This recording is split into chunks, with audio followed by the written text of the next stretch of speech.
From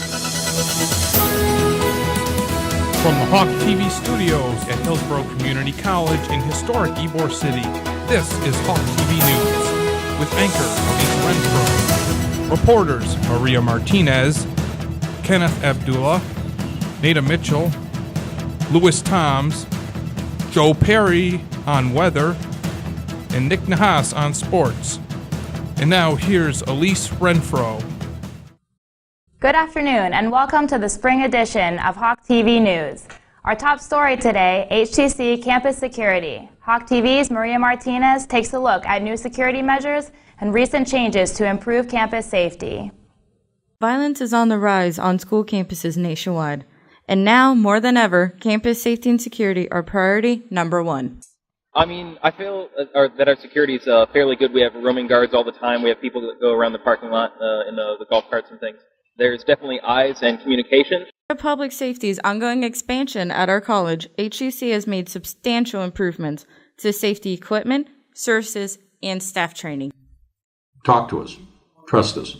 If you have a problem, let us know about it. Victor Klein is the Chief of Public Safety at HCC. We're all experienced. We know the colleges, we know the campuses, and we know the people that can probably provide further assistance to you. So don't be afraid to approach us. In addition to 700 security cameras placed throughout all 5 campuses, HCC has also installed 86 call boxes that if a student ever feels their security threatened, they may hit the box and a security officer will contact the student immediately. We asked Ybor City Campus President Dr. Sean Robinson what he thought about the state of our college security. Yes, the campus is safe. The campus is a wonderful place to be and learn, but always be vigilant, always look out for what's going on, as there may be things that you might think is odd that could be helpful in saving the lives of others. HCC students need to remember campus safety and security are everyone's responsibility. So stay alert and be safe. In Tampa, I'm Maria Martinez, Hawk TV News. Thank you, Maria. Students and faculty are strongly encouraged to take campus safety seriously. If you spot anything that looks strange or out of place, be vigilant and contact security immediately. In other news now, HCC is going global. Hundreds gathered at the Ybor City campus to enjoy this year's International Festival. Hola, mi nombre es Liliana Jaramillo. Yo represento al país de Colombia. Bienvenidos al Festival Internacional. Espero lo disfruten. Gracias. April is the month HCC goes global. Welcome to the 15th Annual International Festival at HCC's Ybor City campus. The HCC Ybor Campus Global Showdown is underway. 41 countries representing HCC student diversity. You can find them here in the HCC Ybor Campus courtyard. I think it was beautiful. The flags were gorgeous. The students looked lovely in their costumes. HCC Ybor students, faculty, and staff opened the day's events with a parade of flags. More than 40 nations represented. No, some countries had more than one person. Colombia had an entire delegation.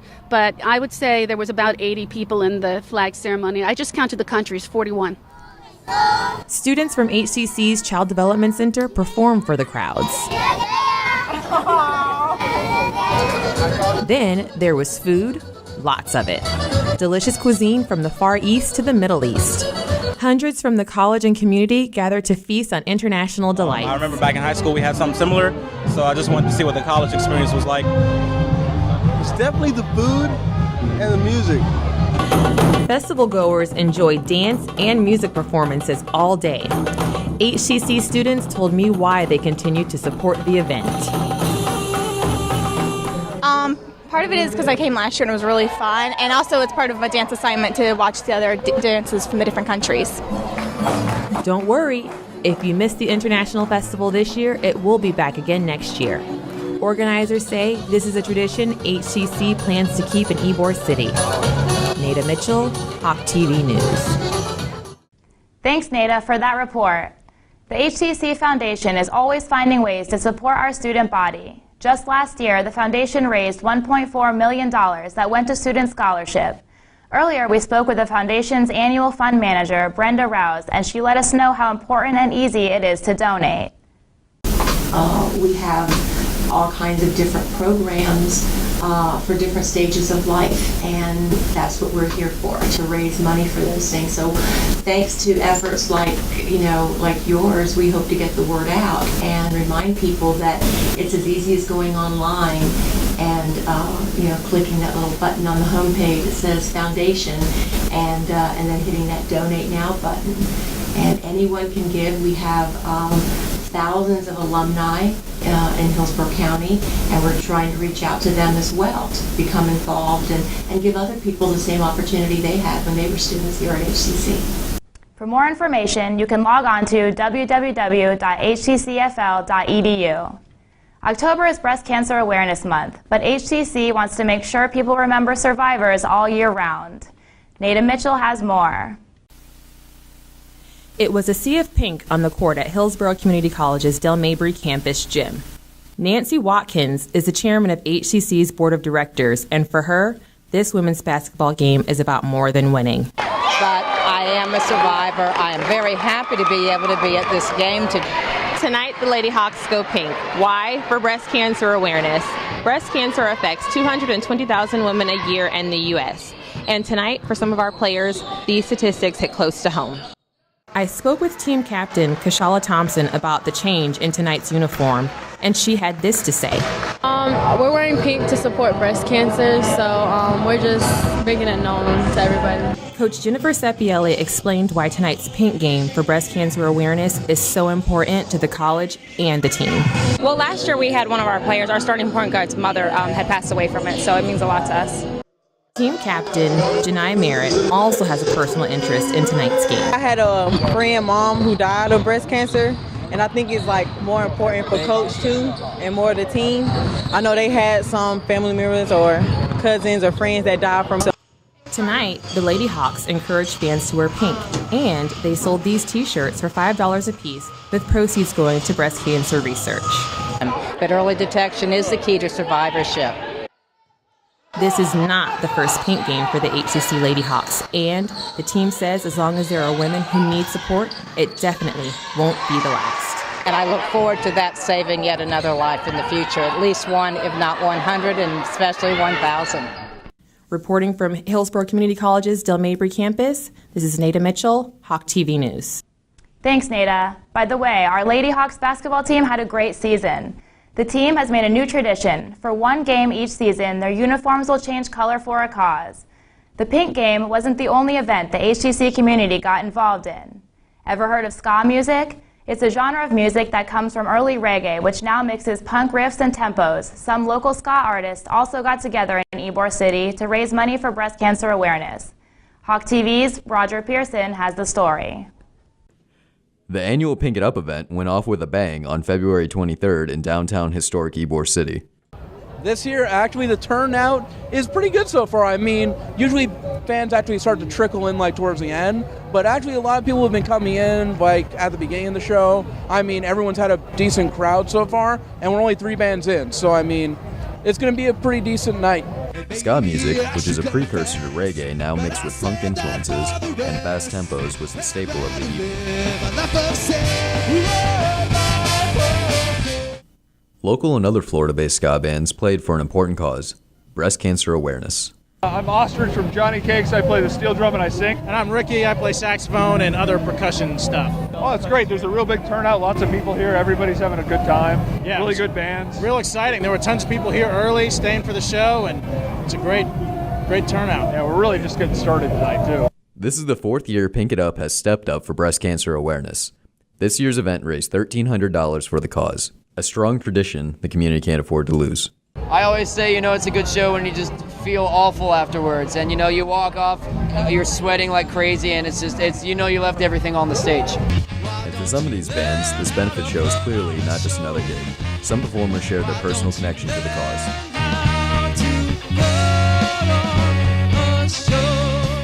Charity shows are always important because we're not just musicians, we're people and we care about things. Personally, my grandmother had breast cancer 3 years ago and she survived. I'm so glad that she's still around. So, raising money for research is really important. It's awesome. I come here every year I've been here. The first one was Pink It Up too, and it still brings in a good crowd. It's awesome. In Ybor City, Roger Pearson, Hawk TV News. 7 bands came out for the event and will be held again next year. For those interested in raising money for a good cause while having a good time. The newly formed Veterans Club at HTC Brandon has a special message for veterans and their supporters.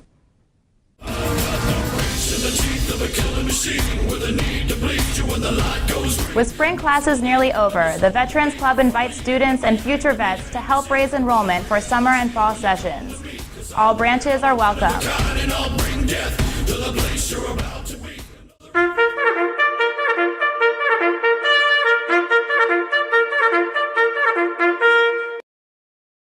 Daniel Ray, president of the HCC FL Brandon chapter of the Veterans Club. I'd like to get all you veterans to come out, hang out with us. Our meetings are in the Student Service Building, room 208, every Wednesday at 2:30 p.m. Come and check us out. The 3rd annual Black Heritage Festival banquet was held at the John R. Trinkle Center at the HCC Plant City campus. Hawk TV's Kenneth Abdullah has that story.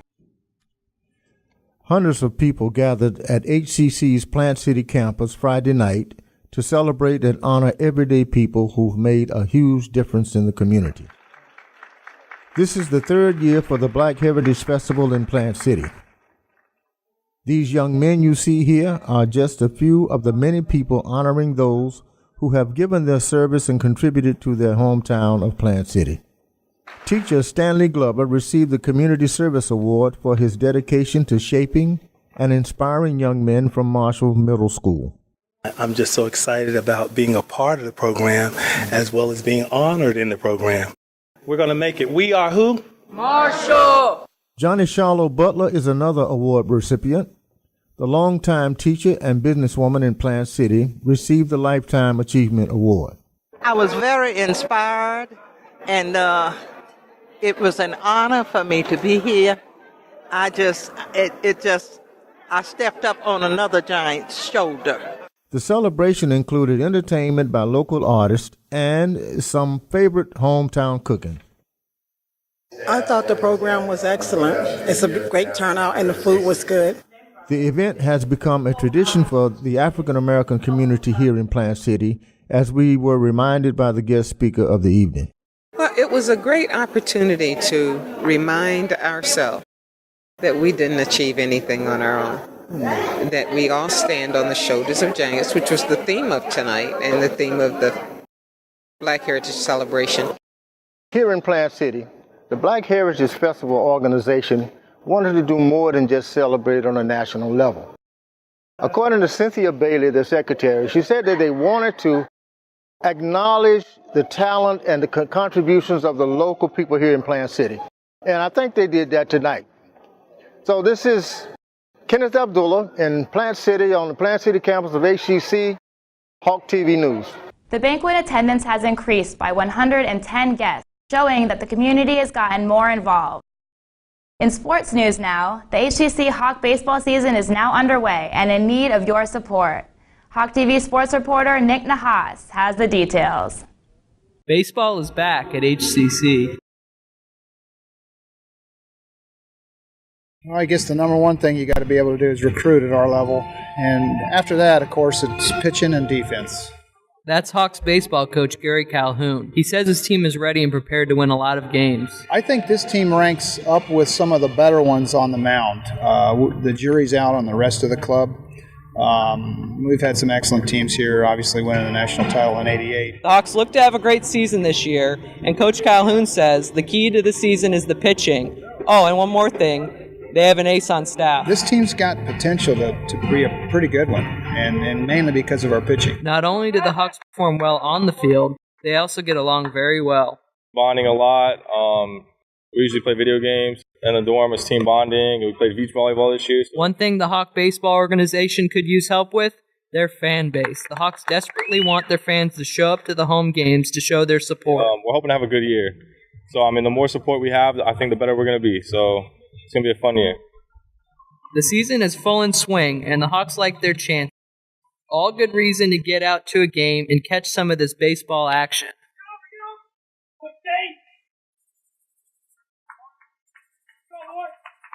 for the team. We got a great team, good pitching staff, good hitting, good defense. I expect to go to state championship. We can get the defense where we need it and the bullpen where we need it. It should be a pretty good year and expect to win the Suncoast Conference. In Tampa, Nick Nahas, Hawk TV News. Thanks, Nick, for that report. Now time for a check on our weather. Here's Joe Perry with our local forecast. Thank you, Elise. Hello, everyone. I'm Joe Perry. Well, it's that time of year. The sun is up and the temperatures are on the rise. However, we have a rather pleasant week ahead of us, with the highs being in the mid-80s throughout the week. Today, we have a high of 85 degrees this afternoon, with minimal cloud cover and a 0% chance of rain. You can look forward to a beautiful sunset around 8 o'clock this evening. Here we have a map of the current temperatures across the nation, with the Tampa Bay area coming in right around the high 70s. Parts of the Midwest reporting temperatures as low as 20 degrees.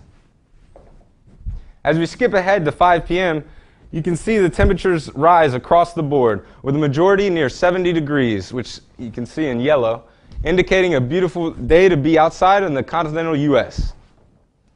Here we see sky or cloud cover across the nation, the gray representing a high percentage. Therefore, you can look forward to a very sunny day.